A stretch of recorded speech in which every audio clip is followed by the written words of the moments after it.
So beautiful, you and me,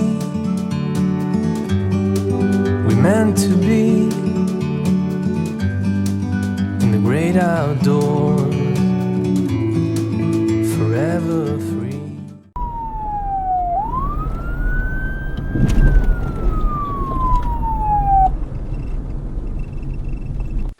This was the view from my window Saturday afternoon. As I sat in my office doing YouTube, sirens erupted. I look out the window, police with guns drawn have this man subdued right in front of my house. Now, my neighborhood is nothing new to crime. The famous Dalia Dippolito lived here. If you recall, she was the woman who tried to have her husband killed and then claimed she thought it was for reality TV.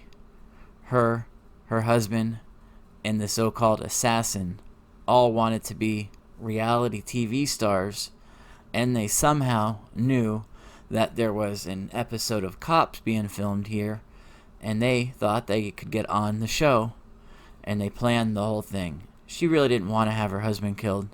No, she wanted to be famous. Well, yeah, she became famous, just not in the way she wanted to be famous. So, 300 feet from the Dippolito residence, the cops were back again, this time in force, and this time catching the bad guy.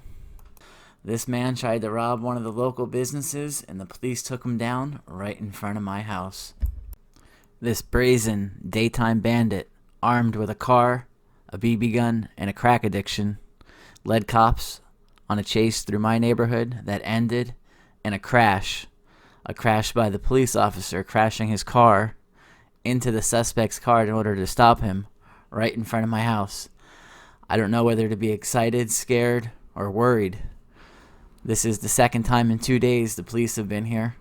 The night before, a predatory car booter was attacked by one of the neighbors.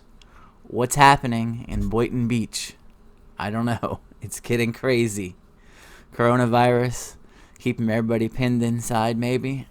But this being the second time having the police called here in the last 2 days, each time with crimes escalating, I'm starting to get worried.